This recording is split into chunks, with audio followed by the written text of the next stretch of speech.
ಎಲ್ರಿಗೂ ನಮಸ್ಕಾರ.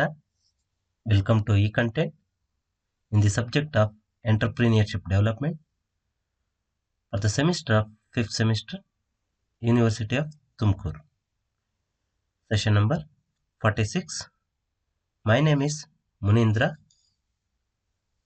Department of Commerce, Government First Grade College, Medigeshi.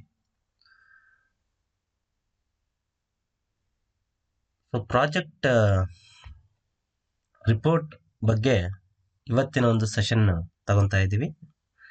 So ಇಂದಿನ ಕ್ಲಾಸಲ್ಲಿ ಪ್ರಾಜೆಕ್ಟ್ ರಿಪೋರ್ಟ್ ಅಂತಂದ್ರೆ ಏನು, ಸೊ ಅದ್ರ ಸಿಗ್ನಿಫಿಕೆನ್ಸ್ ಏನು, ಅದರ ಕಂಟೆಂಟ್ಸ್ ಏನು, ಜನರಲ್ ಫಾರ್ಮೆಟ್ಸ್ ಅದ್ರ ಬಗ್ಗೆ ಎಲ್ಲ ಡಿಸ್ಕಷನ್ ಮಾಡಿದ್ದೀವಿ.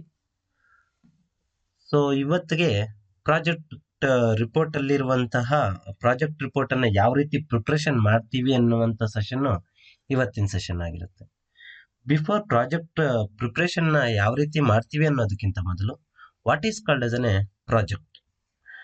ಪ್ರಾಜೆಕ್ಟ್ ಅಂತಂದ್ರೆ it's a piece of work, it's a planned work, it's a piece of work done throughout the period of time. ಒಂದು ಪ್ರಾಜೆಕ್ಟ್ ನ ಒಂದು ಪ್ಲಾನ್ ನ ಒಂದು ಭಾಗವಾಗಿದ್ದು ಇದನ್ನ ಒಂದು ವರ್ಷದಲ್ಲಿ ಏನನ್ನ ರೀಚ್ ಮಾಡಬೇಕು ಅನ್ನೋದನ್ನ ಕಾಲ್ಡ್ ಎಸ್ ಎ ಪ್ರಾಜೆಕ್ಟ್ ಅಂತ ಕರಿತೀವಿ. ಸೊ ಇದನ್ನ ಹೈಯರ್ ಅಥಾರಿಟಿಗೆ ನಾವು ರಿಪೋರ್ಟ್ ಮಾಡಬೇಕು. Higher authority in the sense ಎಂಟರ್ಪ್ರಿನಿಯರ್ಸ್ಗೆ ನಾವು ಡೀಟೇಲ್ಸ್ ಅನ್ನ ಕೊಡಬೇಕು. ಆ ರೀತಿ ಡೀಟೇಲ್ಸ್ ಅನ್ನ ಕೊಡೋದಕ್ಕೆ ನಾವೇನಂತಪ್ಪ ಕರಿತೀವಿ ಅಂತಂದ್ರೆ ಪ್ರಾಜೆಕ್ಟ್ ರಿಪೋರ್ಟ್ ಅಂತ ಕರಿತೀವಿ. ಸೊ ಹಂಗಾದ್ರೆ ಪ್ರಾಜೆಕ್ಟ್ ರಿಪೋರ್ಟ್ ಅಂತಂದ್ರೆ ಏನು? ಸೊ ಪ್ರಾಜೆಕ್ಟ್ ರಿಪೋರ್ಟ್ ಅಂತಂದ್ರೆ it's a complete detail about the project. It's recorded in the formal system. It gives the soundness of the project to the entrepreneurs. So ಎಂಟರ್ಪ್ರಿನಿಯರ್ಗೆ ಸಂಪೂರ್ಣವಾದಂತ details ಅನ್ನ ಕೊಟ್ಟು ಆ ಸಂಪೂರ್ಣವಾದಂತಹ project ನ soundness ಅನ್ನ ಮಾಹಿತಿಯನ್ನ ಎಂಟರ್ಪ್ರಿನಿಯರ್ಸ್ ಕೊಡುವಂತಹ ಒಂದು ಫಾರ್ಮಲ್ ಸಿಸ್ಟಮ್ ಇದೆ ನೋಡಿ. ಆ ಸಿಸ್ಟಮ್ಗೆ ನಾವೇನಂತ ಕರಿತೀವಿ ಅಂತಂದ್ರೆ ಪ್ರಾಜೆಕ್ಟ್ ರಿಪೋರ್ಟ್ ಅಂತ ಕರಿತೀವಿ. ಸೊ ಇವತ್ತಿನ ಸೆಷನ್ ಏನಪ್ಪಾ ಅಂತಂದ್ರೆ ಈ ಸೆಷನ್ ಪ್ರಾಜೆಕ್ಟ್ ರಿಪೋರ್ಟ್ ಅನ್ನ ಯಾವ ರೀತಿ ಪ್ರಿಪ್ರೇಷನ್ ಮಾಡುವಂತದ್ದು, ಪ್ರಿಪ್ರೇಷನ್ ನ ಪ್ರಾಜೆಕ್ಟ್ ರಿಪೋರ್ಟ್ ಅಂತ ಅಂದ್ಬಿಟ್ಟು ಇದು ಬಿಸ್ನೆಸ್ ಪ್ಲಾನ್ ಅಂಡ್ ಪ್ರಾಜೆಕ್ಟ್ ಅನ್ನುವಂತಹ ಚಾಪ್ಟರ್ ಅಲ್ಲಿ ಯೂನಿಟ್ ನಂಬರ್ 5 ಅಲ್ಲಿ ಬರುತ್ತೆ. ಸೊ ಇದ್ರ ಪ್ರಿಪ್ರೇಷನ್ ನ ಪ್ರಾಜೆಕ್ಟ್ ರಿಪೋರ್ಟ್ ಅನ್ನ ನಾವು ಯಾವ ರೀತಿ ಪ್ರಿಪ್ರೇಷನ್ ಮಾಡ್ತೀವಿ ಅನ್ನೋದು ನಮ್ದು ಕಾನ್ಸೆಪ್ಟ್ ಇದು. ಸೊ ಯಾವ ರೀತಿ ಪ್ರಿಪೇರ್ ಮಾಡ್ತೀವಿ ಈ ಪ್ರಾಜೆಕ್ಟ್ ರಿಪೋರ್ಟ್ ಅನ್ನ? ಹಂಗಾದ್ರೆ ಪ್ರಾಜೆಕ್ಟ್ ಅಲ್ಲಿ A to Z details, that means ಸಂಪೂರ್ಣವಾದಂತಹ ಡೀಟೇಲ್ಸ್ ಅನ್ನ ಈ ಪ್ರಾಜೆಕ್ಟ್ ರಿಪೋರ್ಟ್ ಅಲ್ಲಿ ಒಳಗೊಂಡಿರ್ಬೇಕು. ಪ್ರಾಜೆಕ್ಟ್ ಅಲ್ಲಿ ಹಾಕಿರುವಂತ ಇನ್ವೆಸ್ಟ್ಮೆಂಟ್ ಆಗಿರ್ಬೋದು, ಯಾವ್ಯಾವ ಟೆಕ್ನಾಲಜಿಯನ್ನ ಬಳಸಿದ್ದೀವಿ, ಯಾವತ್ತು ಸ್ಟಾರ್ಟ್ ಮಾಡಿದ್ದೀವಿ, ಯಾವ ಸರಕನ್ನು ಉತ್ಪಾದನೆ ಮಾಡೋದಕ್ಕೋಸ್ಕರ ಈ ಪ್ರಾಜೆಕ್ಟ್ ಅನ್ನು ಮಾಡಿದ್ದೀವಿ, ಕನ್ಕ್ಲೂಷನ್ ಏನಾಯ್ತು, ಈ ಪ್ರಾಜೆಕ್ಟ್ ಅನ್ನು ಉತ್ಪಾದನೆ ಮಾಡಿದ್ದಕ್ಕೋಸ್ಕರ ಏನ್ ಕನ್ಕ್ಲೂಷನ್ ಆಯ್ತು, ಪ್ರಾಫಿಟ್ ಬಂತ, ಲಾಸ್ ಬಂತ, ಇದ್ರದ ಸಂಪೂರ್ಣವಾದಂತ ಡೀಟೇಲ್ಸ್ ಅನ್ನ ಒಂದು ರಿಪೋರ್ಟ್ ಅಲ್ಲಿ ಈ ರಿಪೋರ್ಟ್ ಅನ್ನ ಬರಿತೀವಿ. ಈ ರಿಪೋರ್ಟ್ ಅನ್ನ ನಾವು ಎಂಟರ್ಪ್ರಿನಿಯರ್ಸ್ಗೆ ಸಬ್ಮಿಟ್ ಮಾಡ್ತೀವಿ. ಆ ರೀತಿ ನಡೆಸುವಂತ ಇದಕ್ಕೆ ನಾವೇನಂತಪ್ಪ ಕರಿತೀವಿ ಅಂದ್ರೆ ಪ್ರಿಪರೇಷನ್ ಆಫ್ ಪ್ರಾಜೆಕ್ಟ್ ರಿಪೋರ್ಟ್ ಅಂತ ಕರಿತೀವಿ. ಹಂಗಾದ್ರೆ ಪ್ರಾಜೆಕ್ಟ್ ರಿಪೋರ್ಟ್ ಅಲ್ಲಿ ಏನೆಲ್ಲ ಅಂಶಗಳು ಒಳಗೊಂಡಿರ್ಬೇಕು ಅಂತ ಒಂದ್ಸರಿ ನೋಡ್ಬಿಡೋಣ. ಫಸ್ಟ್ ಒನ್ ಯಾವ್ದಪ್ಪ ಅಂತಂದ್ರೆ ಸೋರ್ಸಸ್ ಆಫ್ ಫೈನಾನ್ಸ್. ಈ ಪ್ರಾಜೆಕ್ಟ್ ಅನ್ನ ಮಾಡೋದಕ್ಕೆ ಯಾವ್ಯಾವ ಸೋರ್ಸಸ್ ಇಂದ ನಾವು ಫೈನಾನ್ಸ್ ಅನ್ನ ತಂದಿದ್ದೀವಿ, ವೆದರ್ ಲಾಂಗ್ ಟರ್ಮ್ ತಂದಿದ್ದೀವ, ವೆದರ್ ಶಾರ್ಟ್ ಟರ್ಮ್ ತಂದಿದ್ದೀವಿ. ಎಕ್ಸಾಂಪಲ್, ನಾವು ಕ್ಯಾಪಿಟಲ್ ಮುಖಾಂತರ ಈ ಪ್ರಾಜೆಕ್ಟ್ ಅನ್ನ ಮಾಡೋದಕ್ಕೋಸ್ಕರ ನಾವು ಕ್ಯಾಪಿಟಲ್ ಇಶ್ಯೂ ಆಫ್ ಶೇರ್ಸ್ ಮುಖಾಂತರನಾದ್ರೂ ಕ್ಯಾಪಿಟಲ್ ತಂದಿದ್ದೀವ, ಅದರ್ವೈಸ್ ಸಿಂಪಲ್ ಆಗಿ ಬ್ಯಾಂಕ್ ಹತ್ರ ಹೋಗ್ಬಿಟ್ಟು ಬ್ಯಾಂಕ್ ಓವಡಿ ತಂದಿದ್ವಿ, ಬ್ಯಾಂಕ್ ಓವರ್ ಡ್ರಾಫ್ಟ್ ಅನ್ನೋದು ತಂದಿದ್ದೀವ, ಇಲ್ಲ ಶಾರ್ಟ್ ಟರ್ಮ್ ಲೋನ್ ಏನಾದ್ರು ತಂದಿದ್ದೀವ, ಇಲ್ಲ ಕ್ಯಾಶ್ ಕ್ರೆಡಿಟ್ ತಂದಿದ್ದೀವ ಅಂತ ಅಂದ್ಬಿಟ್ಟು ಡೀಟೇಲ್ಸ್ ಅನ್ನ ನಾವು ಬರ್ಕೊಡ್ಬೇಕಾಗುತ್ತೆ. ಈ ಪ್ರಾಜೆಕ್ಟ್ಗೆ ಎಲ್ಲಿಂದ ಫೈನಾನ್ಸ್ ಅನ್ನ ತಂದಿದ್ದೀವಿ ಅಂತ ಅಂದ್ಬಿಟ್ಟು ಪ್ರಾಜೆಕ್ಟ್ ರಿಪೋರ್ಟ್ ಅಲ್ಲಿ ಆಬ್ವಿಯಸ್ಲಿ ಮೆನ್ಷನ್ ಮಾಡಲೇಬೇಕಾಗುತ್ತೆ. Next, availability of machinery. What is called as availability of machinery?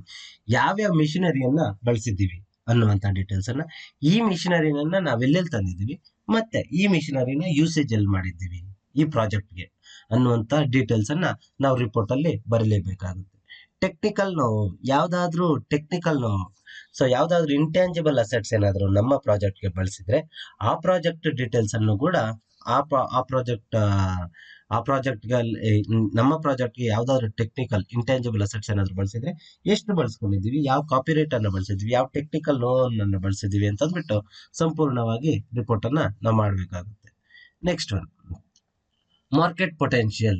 ಈ ಪ್ರಾಜೆಕ್ಟ್ ಅನ್ನು ಮಾಡಿರೋದ್ರಿಂದ ನಮ್ಮ ಮಾರ್ಕೆಟ್ ಎಕ್ಸ್ಪೆನ್ಷನ್ ಆಯ್ತಾ ಡಿಕ್ರೀಸ್ ಆಯ್ತಾ, ನಮ್ಮ ಮಾರ್ಕೆಟ್ ದಟ್ ಮೀನ್ಸ್ ನಮ್ಮ ಕಸ್ಟಮರ್ಸ್ ಇನ್ಕ್ರೀಸ್ ಆದ್ರ ಡಿಕ್ರೀಸ್ ಆದ್ರ, ಇನ್ಕ್ರೀಸ್ ಆಗಿದ್ದಾರೆ ಅಂತಂದ್ರೆ ಎಷ್ಟು ಪರ್ಸೆಂಟೇಜ್ ಡಿಕ್ರೀಸ್ ಆದ, ದಟ್ ಈಸ್ ಕಾಲ್ಡ್ ಮಾರ್ಕೆಟ್ ಅಲ್ಲಿ ನಮ್ಮ ಒಂದು share of market, in the sense ನಮ್ಮ ಕಸ್ಟಮರ್ಸ್ ಇನ್ಕ್ರೀಸ್ ಆದ್ರ, ಮಾರ್ಕೆಟ್ ನಲ್ಲಿ ನಮ್ಮ ಕಸ್ಟಮರ್ಸ್ ಜಾಸ್ತಿ ಆದ್ರ ಈ ಪ್ರಾಜೆಕ್ಟ್ ಮಾಡಿರೋದ್ರಿಂದ ಅನ್ನುವಂತಹ ಒಂದು ಡೀಟೇಲ್ಸ್ ಅನ್ನು ಕೂಡ ಈ ಪ್ರಾಜೆಕ್ಟ್ ರಿಪೋರ್ಟ್ ಅಲ್ಲಿ ಪ್ರಾಜೆಕ್ಟ್ ಡೀಟೇಲ್ಸ್ ಕಂಪಲ್ಸರಿ ಆಗಿ ಇರಲೇಬೇಕಾಗುತ್ತೆ.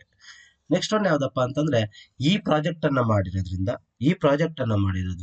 ಇಷ್ಟು ಪ್ರಾಫಿಟ್ ಬಂತು, ಪ್ರಾಫಿಟಬಿಲಿಟಿ ಆಫ್ ದಿ ಪ್ರಾಜೆಕ್ಟ್. ಈ ಪ್ರಾಜೆಕ್ಟ್ ಅನ್ನ ಮಾಡಿರೋದ್ರಿಂದ ಪ್ರಾಫಿಟಬಿಲಿಟಿ ಎಷ್ಟು ಬಂತು, ಯಾಕೆಂತಂದ್ರೆ ಒನ್ಸ್ ನಾವು ಇನ್ವೆಸ್ಟ್ಮೆಂಟ್ ಸೋರ್ಸ್ ಆಫ್ ಫೈನಾನ್ಸ್ ಹಾಕಿದೀವಿ ಅಂತಂದ್ರೆ what is the rate of return, ಎಷ್ಟು ಪ್ರಾಫಿಟ್ ಬಂತು ಅಂತ ಮಾಹಿತಿಯನ್ನು ಕೂಡ ನಾವು ಆಬ್ವಿಯಸ್ಲಿ ಎಂಟರ್ಪ್ರಿನಿಯರ್ಸ್ಗೆ ಕೊಡ್ಲೇಬೇಕಾಗುತ್ತೆ. ನೆಕ್ಸ್ಟ್ ಒನ್ ಯಾವ್ದಪ್ಪ ಅಂತಂದ್ರೆ ಪ್ರಾಜೆಕ್ಟ್ ಶೆಡ್ಯೂಲ್. ನಾವ್ ಯಾವತ್ತು ಸ್ಟಾರ್ಟ್ ಮಾಡಿದೀವಿ, ಯಾವತ್ತು ಕ್ಲೋಸ್ ಮಾಡಿದೀವಿ.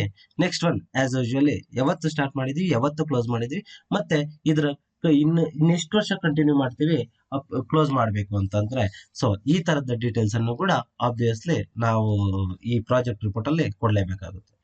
ಸೊ ಮಕ್ಕಳ ಕನ್ಕ್ಲೂಷನ್ ಮಾಡ್ತಾ ಇದ್ದೀನಿ. So this is project report preparation ಅಂತ ಕರಿತೀವಿ. ಪ್ರಾಜೆಕ್ಟ್ ರಿಪೋರ್ಟ್ ಅನ್ನ ಪ್ರಿಪರೇಷನ್ ಮಾಡ್ಬೇಕಾದ್ರೆ ಯಾವ ವಿಚಾರಗಳನ್ನ ಮನಸ್ಸಿನಲ್ಲಿ ಇಟ್ಕೊಂಡಿರ್ಬೇಕು. So first of all what is called as a project report? It's a complete detailed about the project. So it's given in a systematic manner to the entrepreneur about the soundness of the project.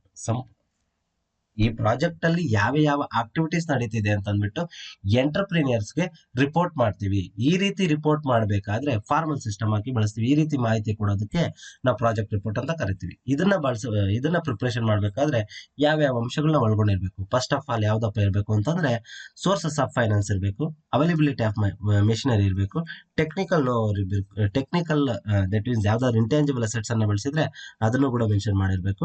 Market potential, ನಮ್ಮ market share increase ಆಯ್ತಾ decrease ಆಯ್ತಾ ಈ project ಅನ್ನು ಮಾಡಿದಕ್ಕೆ ಇರಬೇಕು. ಈ project ಅನ್ನು ಮಾಡಿದಕ್ಕೆ ಪ್ರಾಫಿಟ್ ಆಗಿದೆಯಾ ಲಾಸ್ ಆಗಿದೆಯಾ ಅನ್ನುವಂತ ಮಾಹಿತಿಯನ್ನು ಕೂಡ ಒಳಗೊಂಡಿರ್ಬೇಕು.